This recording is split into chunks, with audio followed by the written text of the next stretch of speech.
Informasi lainnya, Saudara, adik kandung Imam Maskur, korban penculikan dan pembunuhan anggota Pas Pampres ikut berunjuk rasa di halaman Masjid Raya Baitur Rahman, Kota Banda Aceh pada Rabu siang. Adik kandung Imam Maskur meminta agar proses hukum kepada para pelaku adil.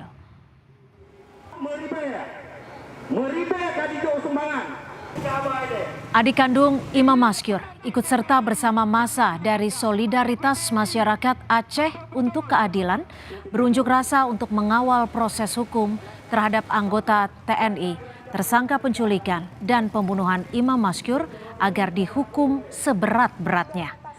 Dalam aksinya, para pendemo juga mendesak Presiden Joko Widodo, Menko Polhukam, Panglima TNI dan Kapolri untuk menangani kasus pembunuhan warga Aceh di Jakarta secara serius dan transparan.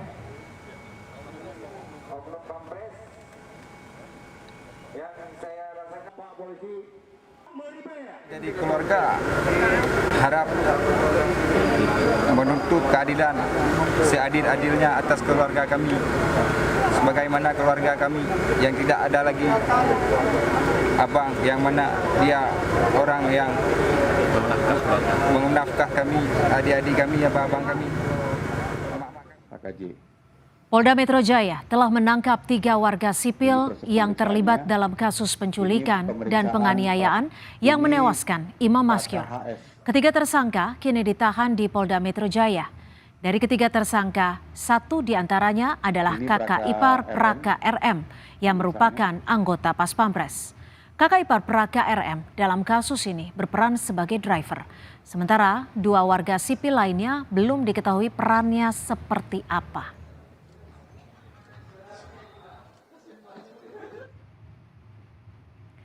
Melalui pesan singkat kepada Kompas TV, di Reskrimum Polda Metro Jaya, Kombes Hengki Haryadi menyampaikan terkait kasus penculikan, Polda Metro Jaya telah menangkap dan menahan tersangka sipil.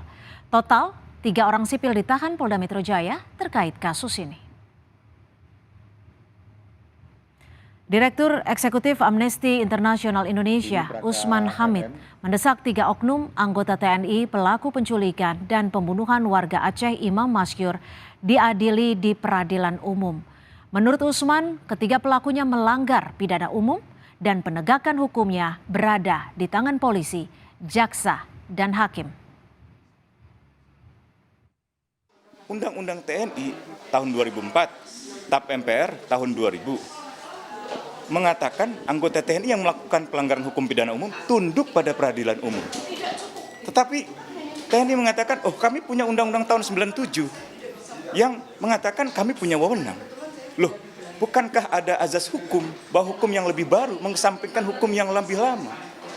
Azas hukum yang lebih khusus mengesampingkan hukum yang lebih umum. Jadi kalau itu tindak pidana umum, urusannya polisi, urusannya jaksa, urusannya hakim biasa di lingkungan pengadilan negeri.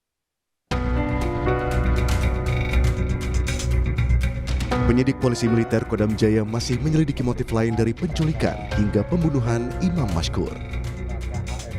Hasil pemeriksaan kepada 3 anggota TNI diketahui jika pelaku ingin mendapatkan uang dengan memeras korban.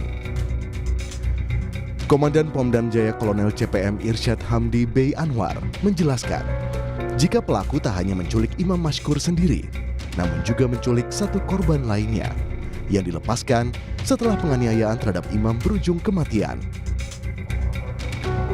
Dan Pom Jaya menyebut, jika pelaku sengaja mengincar korban karena mengetahui diduga ia menjual obat-obat terlarang. Boleh dikatakan untuk kesimpulan sementara, para penjual kosmetik ini juga diduga juga menjual obat-obatan terlarang yang saya sampaikan tadi, obat-obatan daftar G tersebut. Sehingga kalau misalnya dilakukan tindakan-tindakan seperti itu, mereka cenderung tidak akan melaporkan permasalahan ini ke pihak aparat, dalam hal ini polisian. Nah, sehingga hal ini dianggap satu peluang untuk menjadikan mereka lebih leluasa. Nah, siap. Begitu kira-kira, Mbak. Oke. Ibu dari Imam Maskur menyebut jika penculikan ini merupakan peristiwa kedua. Saat itu, Imam Maskur sempat diculik oleh pelaku, namun berhasil dibebaskan.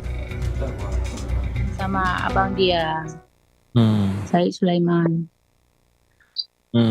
Jadi yang ditelepon saat itu abangnya. Ya, ke kampung nggak nelpon dia. Maksudnya dia sempat pulang. Waktu kejadian pertama nggak di nelpon ke kampung, ditegur sama abang dia. Lalu dilepas. Ya, waktu kejadian kedua baru ibu tahu. Oh, jadi setelah korban meninggal dunia ibu baru mengetahui. Iya. Peristiwa penculikan Imam Mashkur terjadi pada 12 Agustus 2023. Saat itu, 3 pelaku mendatangi korban dan berpura-pura sebagai polisi untuk menangkapnya terkait dugaan penjualan obat ilegal. 3 pelaku langsung menangkap dan membawa korban dari toko kosmetik miliknya hingga menyiksa dan memeras korban.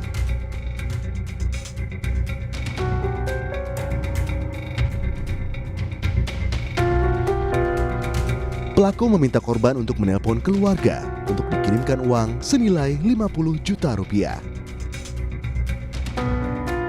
Hingga akhirnya pelaku dianiaya sampai meninggal dunia dan jasadnya dibuang ke waduk di Purwakarta.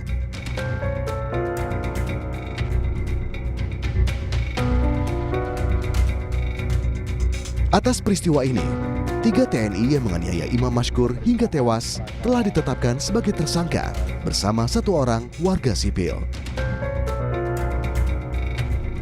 Tim Liputan, Kompas TV.